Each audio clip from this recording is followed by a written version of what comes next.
Action लेंगे, हम action तो ले भी पक्का 100%, इसमें तो कोई डाउट ही नहीं है।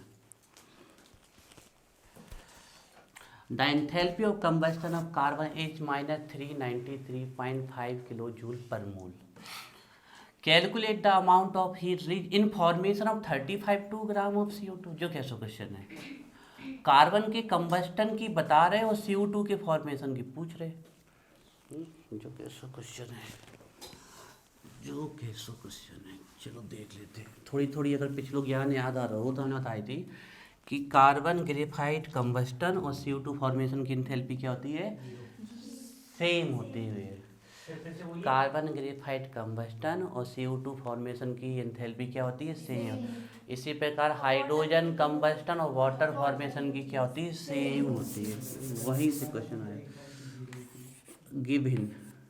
आप पिछला रिवाइज नहीं करोगे तो फिर ऐसे ही होगा प्रियांश। तुम लोग ये देखो कि तुम लोग घूम के हमें के चक्कर में बिधे हो, पेपर हमें को बनाने।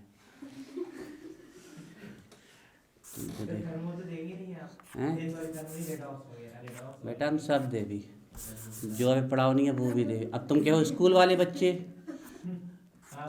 तो स्कूल वाले बच्चन को हम हैंडल कर लेंगे, उनको हम बता देंगे बेटा कि जितने क्वेश्चन तुम्हारे बाहर से आए सबके तुम्हें नंबर दे दीजिए, चिंता नहीं करना। तो चिंता नहीं करना। Enthalpy of combustion of carbon दी गई है,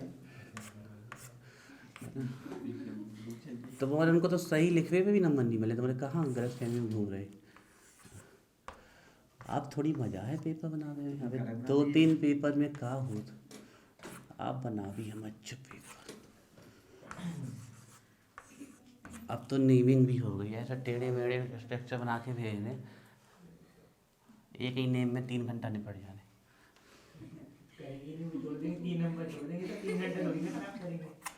तो भाई हम नेम ही नेम दे दें पूरी, तो कितने छोड़ो।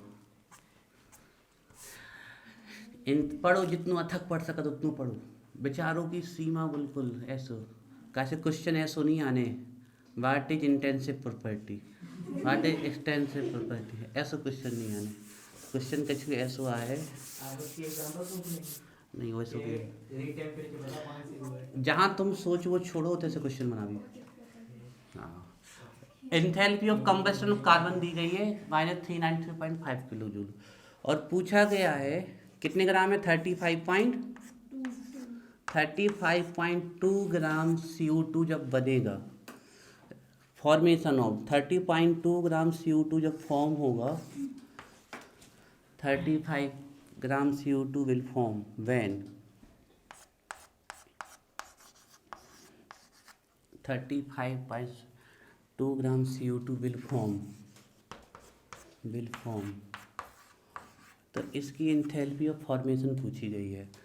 देन आपको बतानी है, देन डिटरमाइन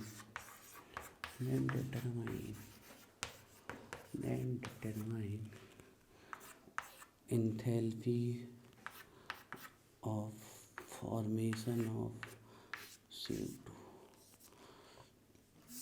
35.2 ग्राम CO2 की बनने की एंथैल्पी निकाल ली है।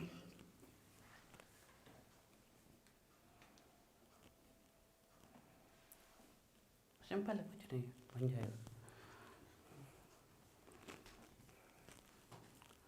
सर जो मोलर हीट कैपेसिटी है उसकी यूनिट जूल पर मोल ही तो है? नहीं है, जूल पर मोल पर केल्विन। तुम्हें सही करना चाहिए ना। चलिए आंसर कर रहे हैं। Enthalpy of combustion of carbon दी गई, तो कार्बन को क्या करना है, जलाना है, और पता है कौन सा जलाना है, ग्रेफाइट जलाना है। एंथैल्पी कंबस्टन कार्बन किसकी प्रेजेंस में जलाना है, ऑक्सीजन की प्रेजेंस में जलाना है, और जलेगा तो क्या बनेगा, CO2 गैस हमारी बन जाएगी, है ना, ये O2 गैस। और इस समय enthalpy of combustion of carbon दी गई है, कार्बन ग्रेफाइट हमें दी गई है, कितनी है वो, -393 393.5, एक क्वेश्चन तो हम पहले भी कर चुके हैं कुछ इस प्रकार के, है ना। 393.5 किलो जूल पर मोल दी गई है, किलो जूल पर मोल दी गई है। तो आपको पता है ये तो जीरो हो जाएगा। अच्छा चलो हम enthalpy of formation of CO2 का इक्वेशन लिखते, तो यहाँ क्या लिखेंगे, CO2 किससे बनाएंगे, कार्बन ग्रेफाइट से, और किससे उससे, मतलब CO2 का फॉर्मेशन का इक्वेशन और कार्बन ग्रेफाइट को जलाने का इक्वेशन क्या है, सेम। मतलब यहाँ से क्लियर है कि जितना एंथैल्पी कार्बन ग्रेफाइट के कंबस्टन में रिलीज होगी उतनी ही CO2 के फॉर्म होने में रिलीज होगी आपकी, है ना। तो enthalpy of combustion of carbon graphite, जितनी एंथैल्पी हमारे कार्बन ग्रेफाइट के जलाने में रिलीज होगी उतनी ही CO2 के फॉर्म होने में रिलीज होगी जी। तो और यही हमारी एंथैल्पी ऑफ रिएक्शन भी होती है। इस वाले में अगर आपसे एंथैल्पी ऑफ रिएक्शन पूछ ले तो भी आंसर वही, enthalpy of combustion carbon graphite पूछ ले तो भी वही आंसर, और एंथैल्पी ऑफ फॉर्मेशन CO2 पूछ ले तो भी वही आंसर। क्योंकि जब आप एंथैल्पी ऑफ रिएक्शन निकालोगे तो ए वैल्यू और ए वैल्यू तो क्या हो जाएगी, जीरो, सिर्फ CO2 की वजह से आएगी, है ना।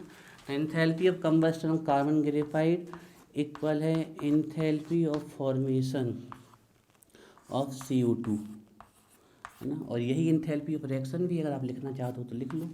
और ये कितनी आ रही है, -393.5 किलो जूल पर मोल। देखिए ऐसे क्वेश्चन घुमाए जाते हैं। अब हम पहुंच सकते हैं, देखिए हमें कंबस्टन की वैल्यू दी गई थी और पूछ रहे थे कि इतना ग्राम CO2 बनेगा तो कितनी एनर्जी रिलीज होगी, ये पूछ रहे थे हमसे। तो हमने पहले कंबस्टन की वैल्यू को फॉर्मेशन की वैल्यू में ले गए। चलो अच्छा, ये एनर्जी कब रिलीज हो रही है, जब कितना CO2 फॉर्म हो रहा है, 1 मोल, या फिर कितना कार्बन ग्रेफाइट जल रहा है, 1 मोल, है ना, 1 मोल जब जल रहा है। तो चलो देखते हैं क्वेश्चन को आगे। तो देखिए, तो 1 मोल CO2 जब फॉर्म हो रही है, when 1 mole CO2 is formed, जब 1 मोल CO2 फॉर्म होती है तो कितनी एनर्जी रिलीज होती है, -393.5 किलो जूल पर मोल, है ना। इतने मोल से इतनी, 1 मोल CO2 जब फॉर्म होती है तो इतनी एनर्जी रिलीज होती है, या 1 मोल जब कार्बन ग्रेफाइट जलता है तो इतनी एनर्जी रिलीज होती है, ठीक है। 1 मोल CO2, अब हमसे क्वेश्चन ग्राम में है, तो 1 मोल CO2 मतलब कितने ग्राम CO2, 44 ग्राम CO2, है ना। CO2, एक कार्बन का 12, एक ऑक्सीजन का 16, तो एक कार्बन का 12, एक का 12, एक ऑक्सीजन का 16 तो 2 का 32, 44 ग्राम। तो 44 ग्राम CO2 कितनी एनर्जी रिलीज कर रहा है, -39.35 किलो जूल पर मोल एनर्जी रिलीज कर रहा है ना। लेकिन हमसे 44 ग्राम CO2 से तो पूछी नहीं है, हमसे तो पूछा है कितने ग्राम जब बने तब। तो पहले हम 1 ग्राम की निकाल लें, तो 1 ग्राम CO2 से कितनी रिलीज होगी, -393.5 किलो जूल, है ना। अब मोल तो लिखेंगे नहीं क्योंकि मोल तो गया ना, अब डिवाइडेड बाई 4 इतने किलो जूल, 44 ग्राम इक्वल था 1 मोल, अब मोल गया। और हमसे पूछा कितना गया है ना, 35। अब 1 की निकल आई तो जितनी की भी चाहिए उससे क्या कर दे, मल्टीप्लाई, है ना। देन जो 35.5 ग्राम CO2 होगा, 32 दिया गया है,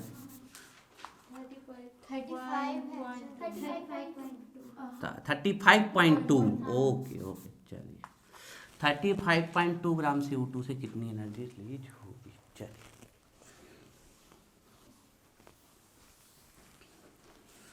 तो तो बस 8 की वैल्यू निकल आई, 35.2 से मल्टीप्लाई कर दो तो -3935 डिवाइडेड बाई 44 मल्टीप्लाई बाय 35.5। तो भैया इतने किलो जूल एनर्जी रिलीज होगी 35.2 ग्राम CO2 से।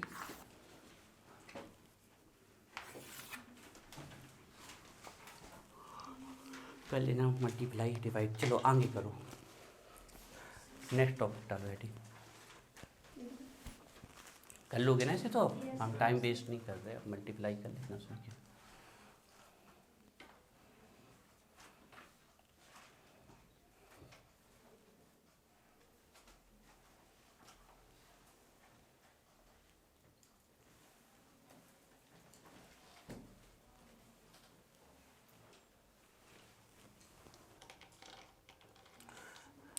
बच्चों अभी तक हमने इंथैल्पी ऑफ फॉर्मेशन और इंथैल्पी ऑफ कंबस्शन हम काफ़ी दिनों से पढ़ रहे हैं और पूरी कोशिश की है आपको उसका बेसिक टर्म्स हर टाइप के क्वेश्चन समझाने की। हालांकि हम पहले बताएं न्यूमेरिकल्स की कोई लिमिट नहीं है, कॉन्सेप्ट की लिमिट हो सकती है। जैसे एडिशन की कोई लिमिट नहीं है, हाँ एडिशन क्या होता है इसकी लिमिट है। फिर भी हमने पूरी कोशिश की है कि अच्छे अच्छे क्वेश्चन करा दें, लेकिन अब आगे बढ़ना भी ज़रूरी है, इसलिए हम अगली इंथैल्पी पे चल रहे हैं। ठीक है, सब में न्यूमेरिकल है, हालांकि सबसे ज़्यादा न्यूमेरिकल इसी में आते हैं। अब आगे उतने न्यूमेरिकल्स नहीं, अब इस चैप्टर में आपको ज़्यादा न्यूमेरिकल्स नहीं मिलेंगे, बस बॉन्ड एंथैल्पी बेस में मिलेंगे न्यूमेरिकल, बाकी कॉन्सेप्ट मिलेंगे अब, है ना। अब जैसे हम लगातार अगर इसको पढ़ा लें तो ये चैप्टर 6-7 दिन का है, 7 या 8 दिन का। चलिए बच्चों डाली हेडिंग। अगली इंथैल्पी है हमारी, फर्स्ट हो गई फॉर्मेशन, सेकंड कंबस्टन, थर्ड है enthalpy of neutralisation. Enthalpy of neutralisation, enthalpy भी लिख सकते हो, हीट भी लिख सकते हो, इंथैल्पी भी लिख सकते हो, हीट भी लिख सकते हो। Enthalpy of neutralisation, neutralisation sir ये भी हैश लॉ का एप्लीकेशन है? हाँ पूरी एंथैल्पी हैश लॉ के सर एप्लीकेशन। आप पहले एप्लीकेशन कराओ फिर बाद में लॉ लिखना। नहीं, पहले हैश लॉ जब आता है ना तो उसके साइड में आता है कि इन हैश लॉ से आप इन सबको डिटरमाइन कर सकते हो। सर हैश लॉ कहाँ से शुरू होगा? अभी नहीं हुआ बेटा हैश लॉ, कराएंगे हम, परेशान मत हो। हमने अपने अकॉर्डिंग सिलेबस डिजाइन किया है, परेशान मत होइए। एंथैल्पी ऑफ न्यूट्रलाइजेशन, देखो बच्चों न्यूट्रलाइजेशन मतलब क्या है। एक तो ये होता है कि इक्वल पॉजिटिव और इक्वल नेगेटिव आपस में मिल जाए तो वो क्या हो जाएंगे, न्यूट्रल। तो एक तो ये न्यूट्रलाइजेशन की प्रोसेस हो सकती है ना। एक और न्यूट्रलाइजेशन की प्रोसेस है कि जितना एसिड है उतना ही क्या डाल दो, बेस। तो एसिड और बेस क्या हो जाएंगे, न्यूट्रल, है ना। लेकिन अब यहाँ पर कुछ कैच पॉइंट है, जैसे देखिए मान लीजिए 10 ml स्ट्रॉन्ग एसिड है तो 10 ml स्ट्रॉन्ग बेस से तो वो न्यूट्रलाइज हो जाएगा, लेकिन 10 ml strong acid 10 ml weak base से न्यूट्रलाइज नहीं होगा। एक तो ये पहला कैच पॉइंट है, हालांकि ये पॉइंट इस कॉन्सेप्ट से रिलेटेड नहीं, लेकिन हमने बताया है आपको। तो जितना पॉजिटिव उतनी नेगेटिव आ जाए तो एक तो ये न्यूट्रल कंडीशन बन गई। दूसरा, एक एसिड एक बेस से न्यूट्रलाइज हो जाए पूरी तरीके से, मतलब पूरा एसिडिक नेचर और बेसिक नेचर खत्म हो जाए तो न्यूट्रलाइजेशन। एक्चुअली हमें एसिड बेस न्यूट्रलाइजेशन ही पढ़ना है यहाँ पर, लेकिन जब न्यूट्रलाइजेशन की बात आती है तो सिर्फ इसको कंसीडर किया गया है। किसको, strong acid and strong base, दोनों ही चीज़ स्ट्रॉन्ग होनी चाहिए, दोनों में से कोई भी वीक नहीं होनी चाहिए। क्या वीक होने से न्यूट्रलाइजेशन नहीं होगा, क्या हो जाएगा। लेकिन अगर स्ट्रॉन्ग एसिड है तो ज़्यादा वीक बेस लगेगा न्यूट्रल करने के लिए, या स्ट्रॉन्ग बेस है तो ज़्यादा वीक एसिड लगेगा न्यूट्रल करने के लिए। सीधी बात है, स्ट्रॉन्ग बेस है ना, तो अब वीक एसिड है तो ज़्यादा एसिड लगेगा इसको न्यूट्रल करने के लिए। सिर्फ यही एक ऐसी डेफिनीशन है जिसमें जिनकी इंथैल्पी में मोल वर्ड यूज नहीं किया गया। इसके बाद आप जितनी भी एंथैल्पी पढ़ोगे और जितनी अभी पढ़ी है, हमने जब फॉर्मेशन की पढ़ी तो कितना मोल फॉर्म किया, 1 मोल। जब कंबस्टन की बात की तो कितना मोल जलाए, 1 मोल। आगे भी आप जितनी भी एंथैल्पी पढ़ने वाले हो सब में 1 मोल वर्ड ही आएगा, लेकिन सिर्फ ये वाली एंथैल्पी है जहाँ 1 मोल की जगह 1 ग्राम इक्विवेलेंट यूज किया गया है। ऐसा क्यों किया गया है? मतलब 1 gram equivalent strong acid neutralise होगा 1 ग्राम इक्विवेलेंट स्ट्रॉन्ग बेस से, या उल्टा 1 gram equivalent strong base neutralise होगा 1 ग्राम इक्विवेलेंट स्ट्रॉन्ग एसिड से। अच्छा, मोल क्यों नहीं यूज किया? मोल कर लेते कि 1 मोल स्ट्रॉन्ग एसिड रिलीज न्यूट्रलाइज होगा 1 मोल स्ट्रॉन्ग बेस से, या 1 मोल स्ट्रॉन्ग बेस न्यूट्रलाइज होगा 1 मोल स्ट्रॉन्ग एसिड से। ये मोल वर्ड क्यों यूज नहीं किया वहाँ पर? इसमें दिक्कत क्या है? Let's see the problem. कहाँ प्रॉब्लम आ रही है इसमें? देख, जैसे हमने लिखा 1 मोल HCl और हमने लिखा 1 मोल NaOH, दोनों ही स्ट्रॉन्ग बेस, ये स्ट्रॉन्ग एसिड और NaOH स्ट्रॉन्ग बेस है ना। तो अब एसिड क्या देगा? H positive. तो इसके 1 मोल एसिड से कितना H पॉजिटिव मिलेगा? 1 H पॉजिटिव। और इसके 1 मोल बेस से कितना OH नेगेटिव मिलेगा?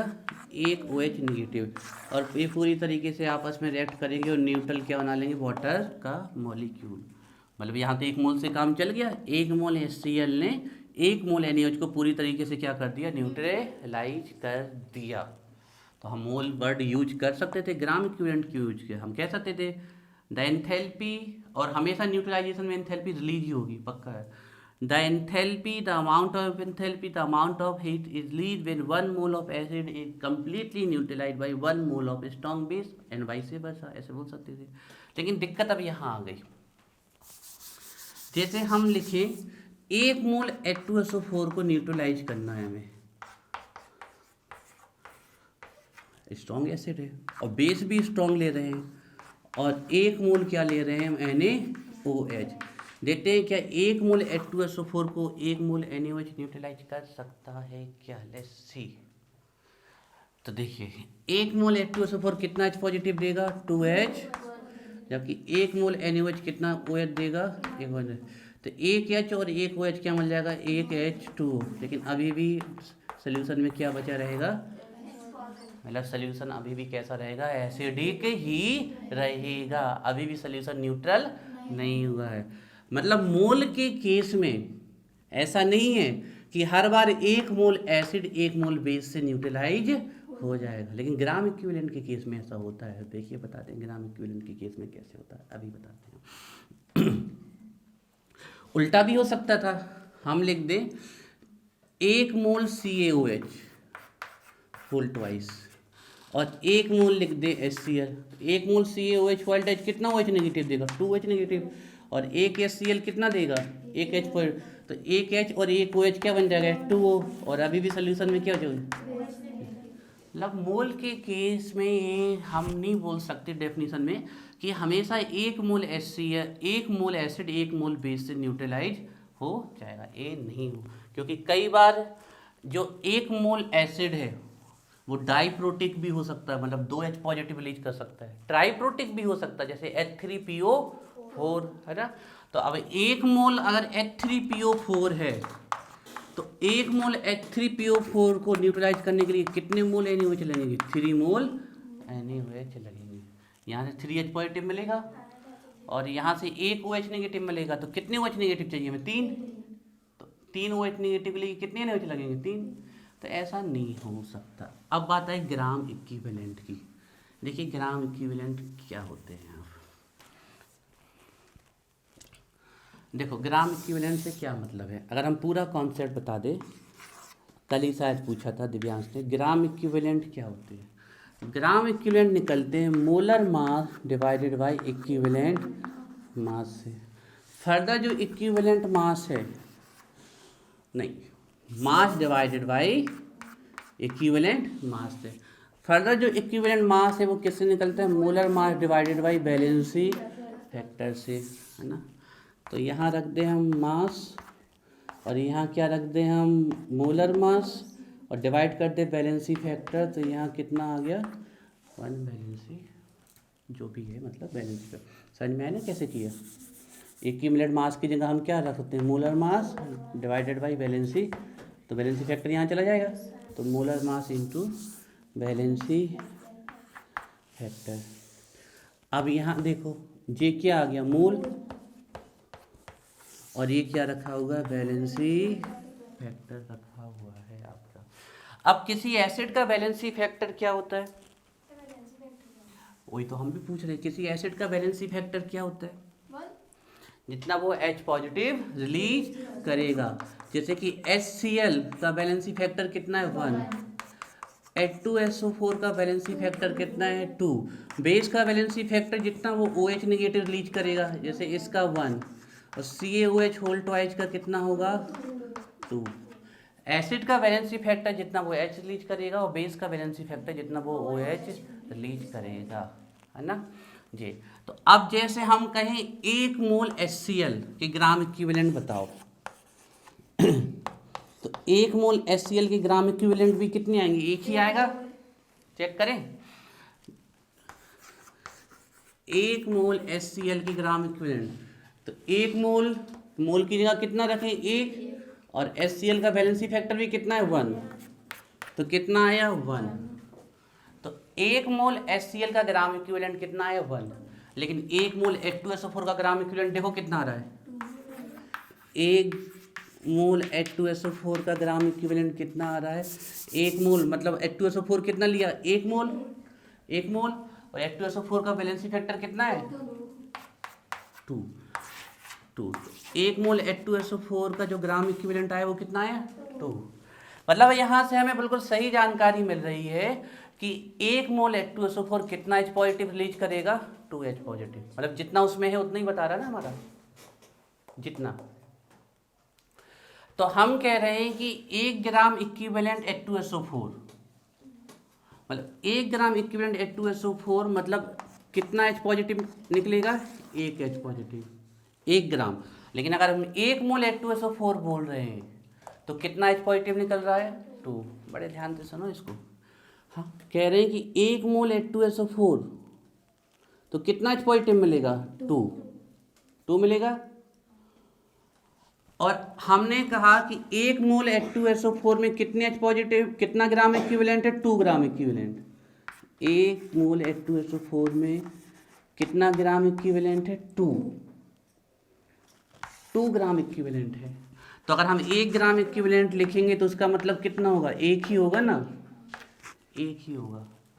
जैसे कि हम फिर से लिखें, अच्छा हम ऐसे कहें, देखो हम बोले 1 ग्राम इक्विवेलेंट H2SO4 और हम बोले 1 ग्राम इक्विवेलेंट NaOH, बताओ 1 ग्राम इक्विवेलेंट H2SO4 कितना H पॉजिटिव रिलीज करेगा 1, चेक करो। 1 मोल से मिले थे ना 2, 1 मोल H2SO4 से कितने ग्राम इक्विवेलेंट मिले थे 2 ग्राम इक्विवेलेंट मिले थे।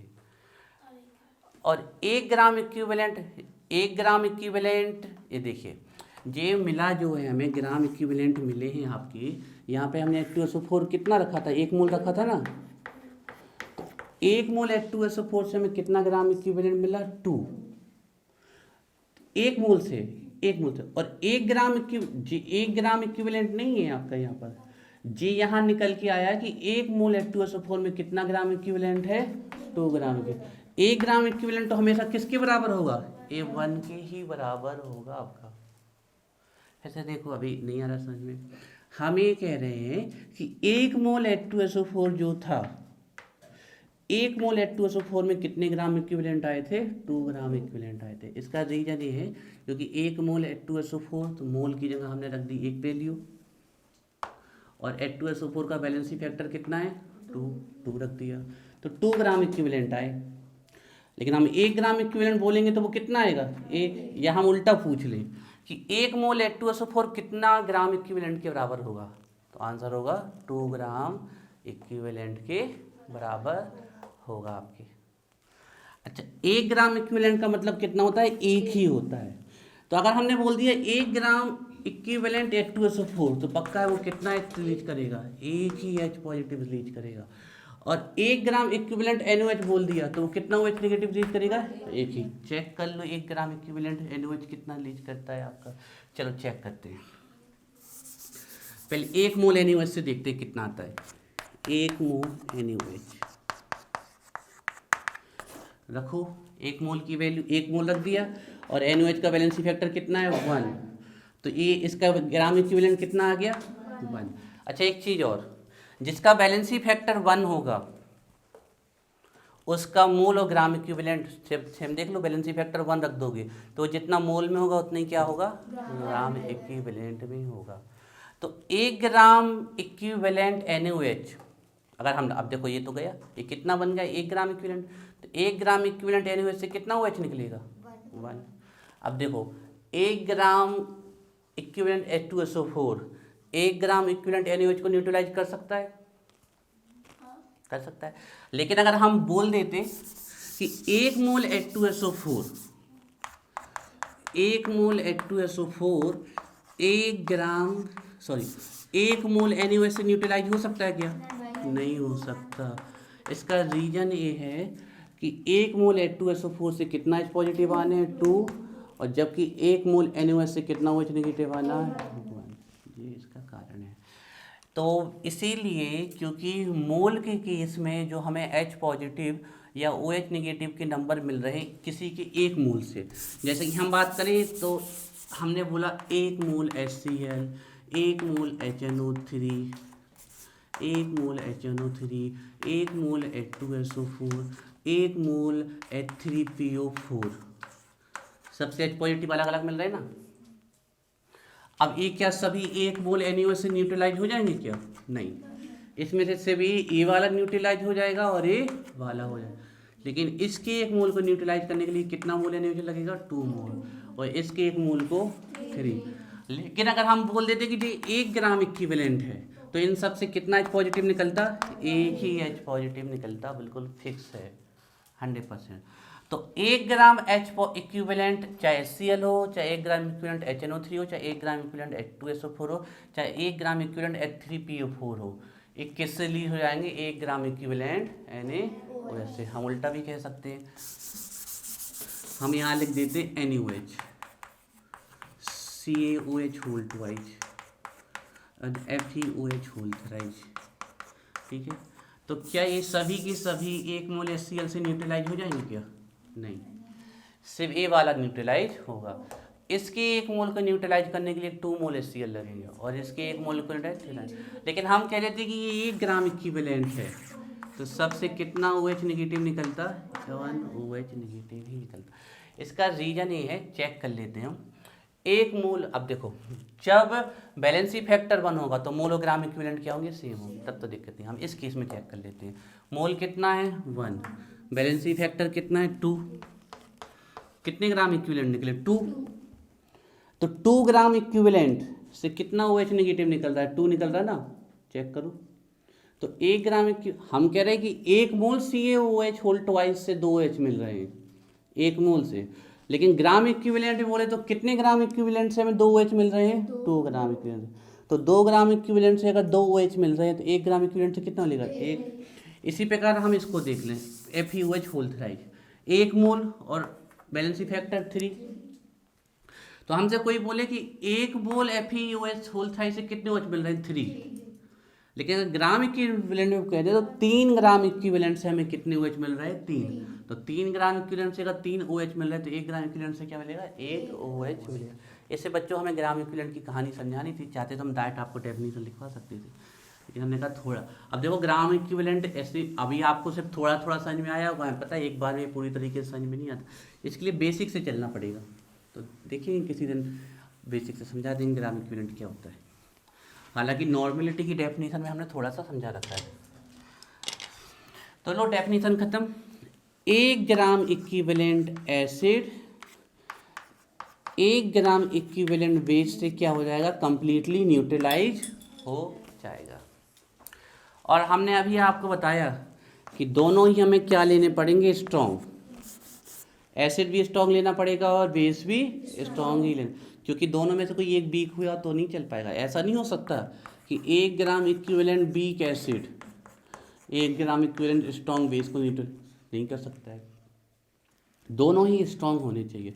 तो जब 1 gram equivalent strong acid 1 gram equivalent strong base से न्यूट्रलाइज होता है तो जो